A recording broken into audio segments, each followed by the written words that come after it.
Muy buenas noches, nos encontramos con el doctor Enrique Lee, como cada viernes, para conversar de los temas de salud y particularmente de qué ha ocurrido esta última semana con el COVID-19 y con nosotros, los habitantes de esta región.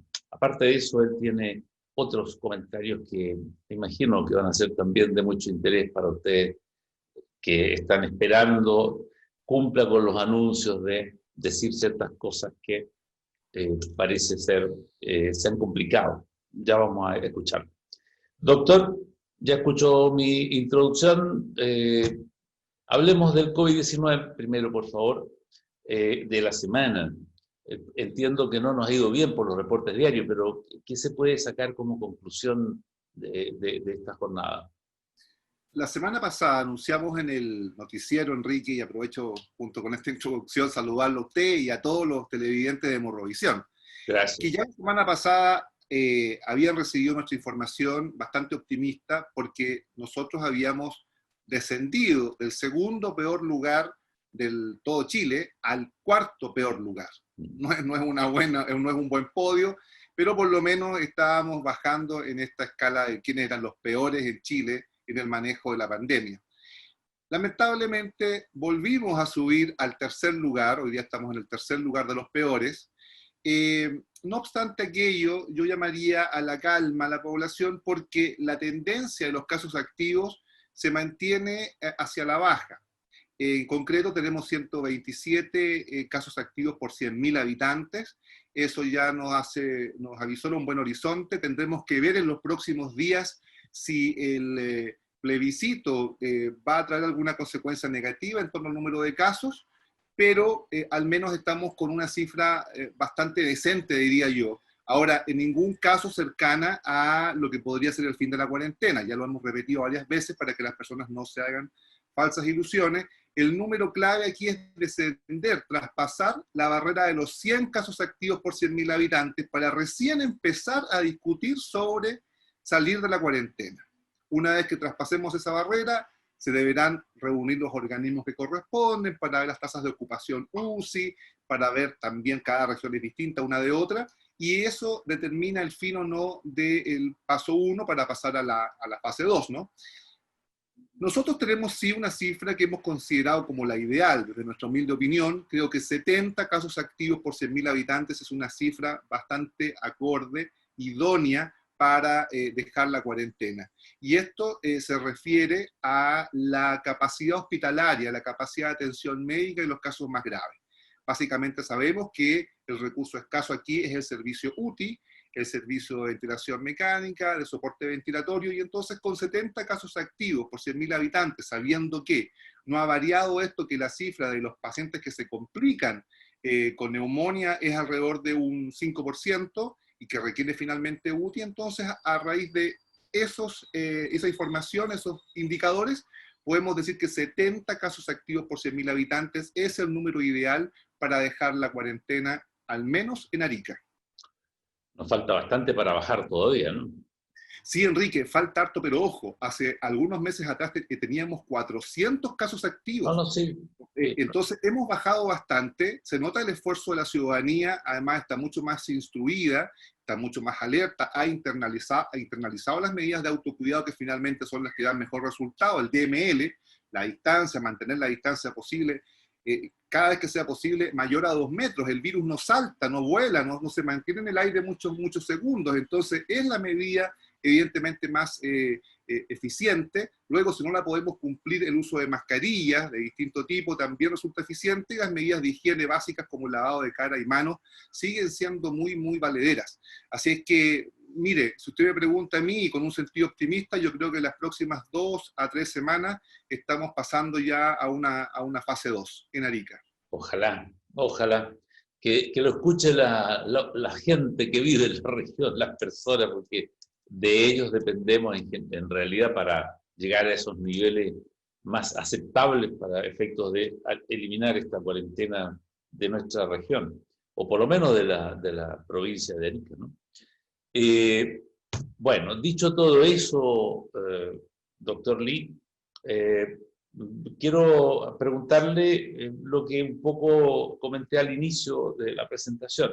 Al comienzo de año usted hizo varias llamadas de alerta, de avisos, oye, estamos en una situación complicada, en fin, y hubo una reacción de la autoridad de salud, específicamente de la Seremi de Salud, que terminó en una denuncia en la Fiscalía a su nombre, o donde a usted lo implicaban, pero ahora hay otras denuncias que se han derivado de lo que fue un tema distinto a las que hoy estamos escuchando, están relacionados con la compra, la adquisición de los respiradores mecánicos y algunos otros elementos, no estoy muy seguro, pero por favor, si nos puede aclarar qué está ocurriendo, porque se ha generado también, no digo una alarma, pero sí una expectativa para saber finalmente de qué se trata. Bueno, a comienzos de año dije por los medios de comunicación disponibles que uno de los pilares más importantes para enfrentar una crisis sanitaria, en especial una pandemia, una enfermedad infectocontagiosa como la que nos ocupa, era la transparencia en la información y la credibilidad de las autoridades. Era imperativo que las autoridades ganaran credibilidad. ¿Y por qué digo ganaran? Porque a comienzos de año las encuestas daban al gobierno actual un 6% de credibilidad, de aceptación. Por lo tanto, está en muy mal pie como para poder enfrentar en forma exitosa una crisis sanitaria. Entonces, eso era vital y se podía haber salido bien al paso aunando los medios de comunicación, incorporando las universidades, los colegios profesionales, la Cruz Roja, distintas sociedades intermedias que participan en la comunidad y que tienen mucha más credibilidad que los gobiernos y que los políticos en general. Bueno, eso no se hizo, pero finalmente el tiempo nos dio la razón. Recordemos que nosotros en febrero recorrimos las poblaciones, enseñábamos ya en aquel entonces la importancia del uso de la mascarilla. Recordemos que el uso de la mascarilla vino finalmente a ser impuesto. Hubo un primer comienzo bastante errático, que sí servían, que no servían, que eran parte de la política pública, que no eran parte de la política pública. Hubieron denuncias dentro del mismo hospital que habían jefes de servicio que mandaban a sus funcionarios a sacarse las mascarillas incluso a comienzos de año. Finalmente todo eso entonces quedó ya establecido y nuevamente nos dio un punto a favor en el sentido que nos adelantamos a los hechos. Y en ese contexto, también a razón de que un consejero regional me pide que analice el programa que tenía el gobierno regional para enfrentar la COVID, revise el proyecto que presentó al Consejo Regional, me doy cuenta de que algunos errores. ¿Cómo cuáles, Enrique? Primero, que en la primera partida de insumos instrumentales que se pidió comprar no figuraba ningún elemento o equipo de protección personal. Usted comprenderá nuevamente, usted es periodista, no tiene nada que ver con el área de la salud, pero mínima sensatez y criterio para comprender que si se trata de una enfermedad infectocontagiosa, los equipos de protección personal para el personal sanitario son vitales, son fundamentales. Por lo tanto, cualquier proyecto debía haber partido con la compra de esos equipos y eso no fue así. ¿Qué se incorporó en cambio en esa primera partida? La compra de ventiladores mecánicos, que a juicio de la evidencia médica disponible en marzo, no eran los más adecuados porque se trataban de ventiladores de tipo no invasivo, que la literatura biomédica le da algunos problemas en relación a enfrentar una enfermedad infectocontagiosa. Pero además de eso, el proceso de compra estaba bastante irregular, estaba bastante viciado a nuestro entender.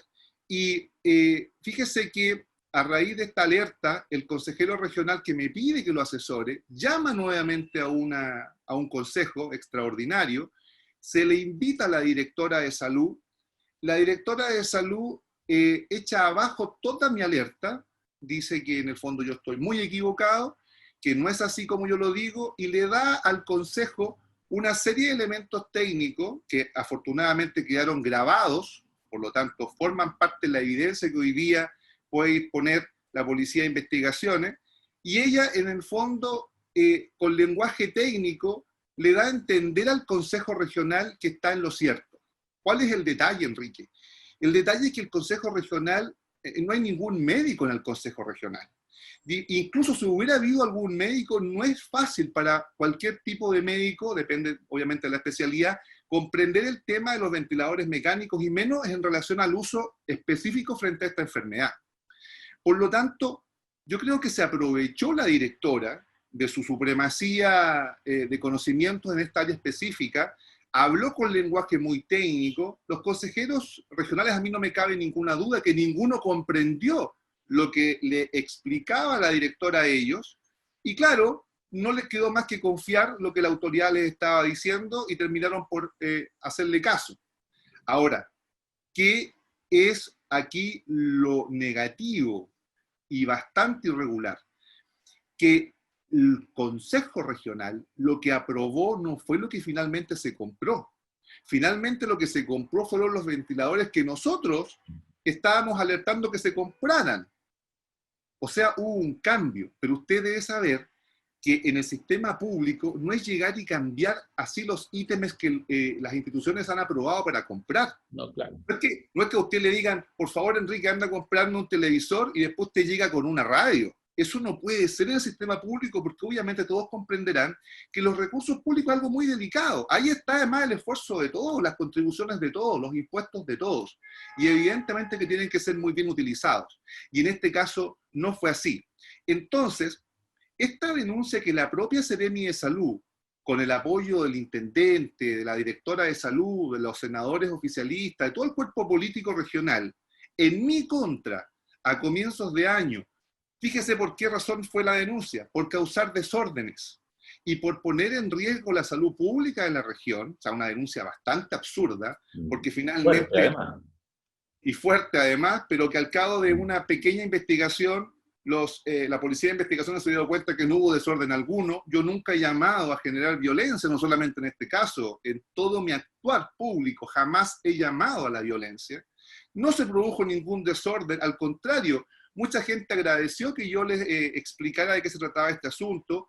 Todos mis posteos en redes sociales quedaron a disposición de la Policía de Investigaciones, pero finalmente, gracias al buen olfato, y en esto quiero destacar la acción de los policías, de los detectives, ellos identificaron estas otras irregularidades. Es decir, no solamente se quedaron con descartar que efectivamente no hubo ni desórdenes, ni jamás se puso en riesgo la salud de la población, sino que además tuvieron el buen olfato para darse cuenta de las irregularidades de índole financiero público.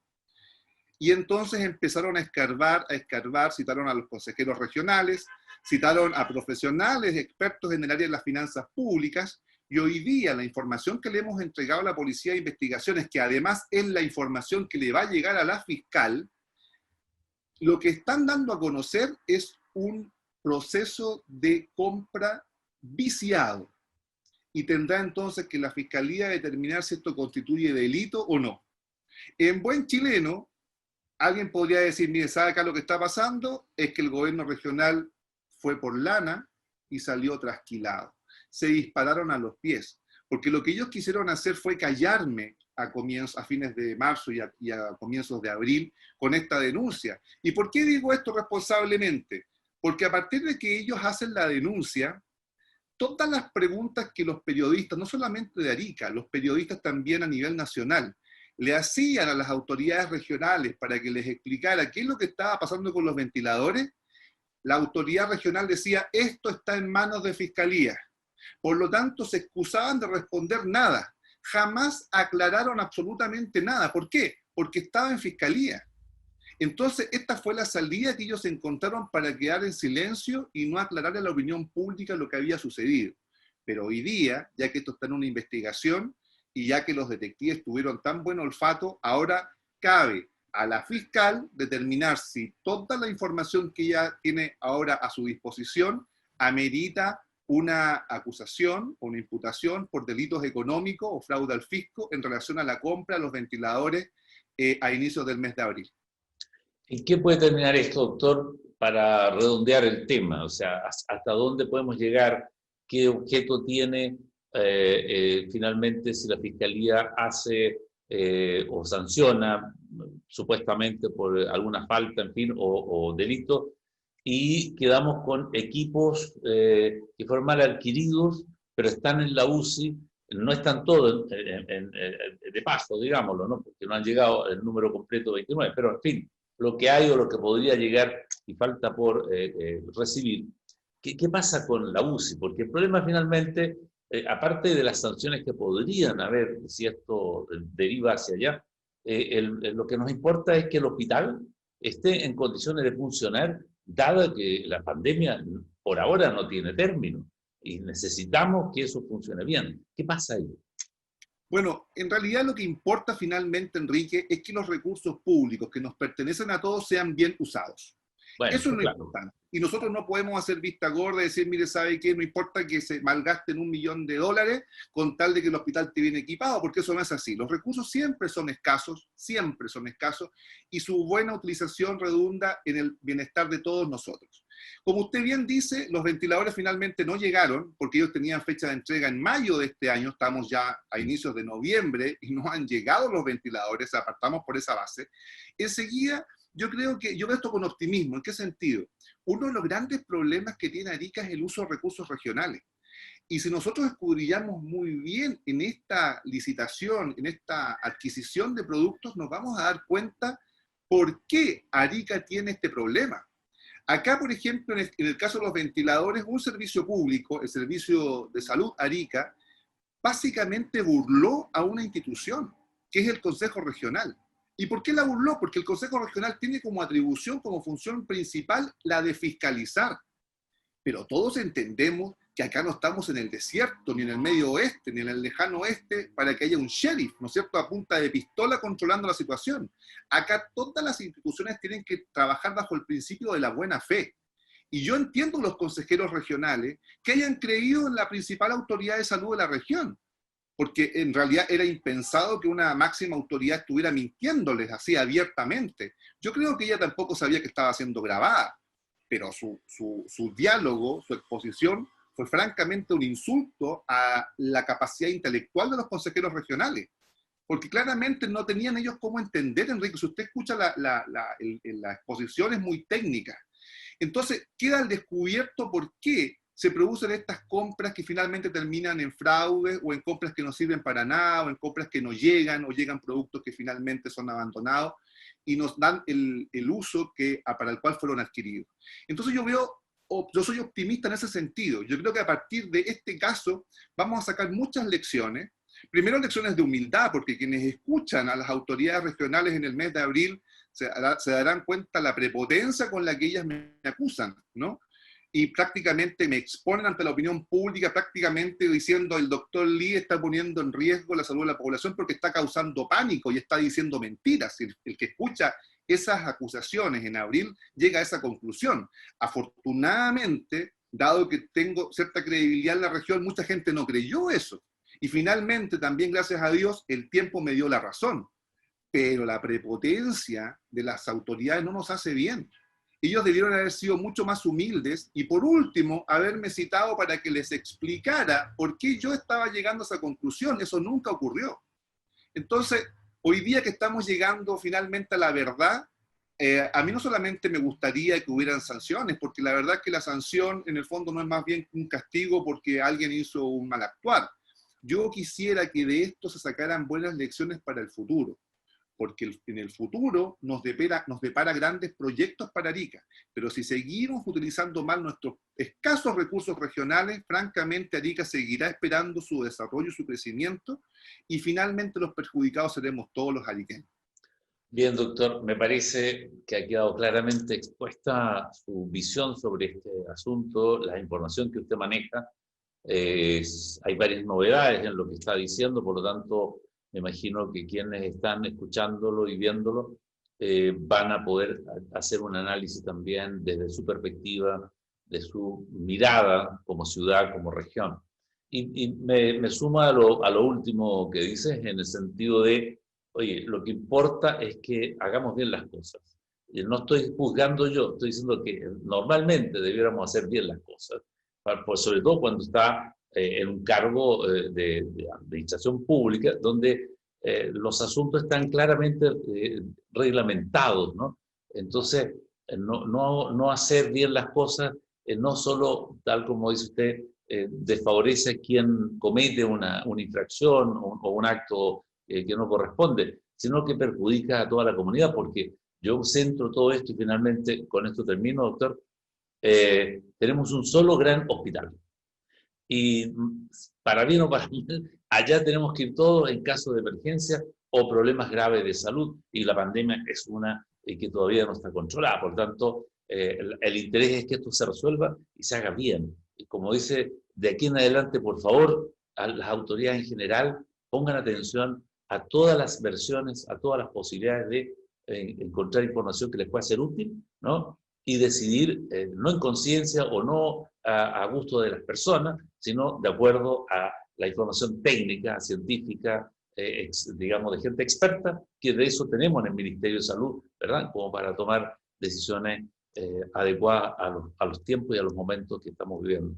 Doctor, muchas gracias por haber conversado con nosotros y con todos los televidentes.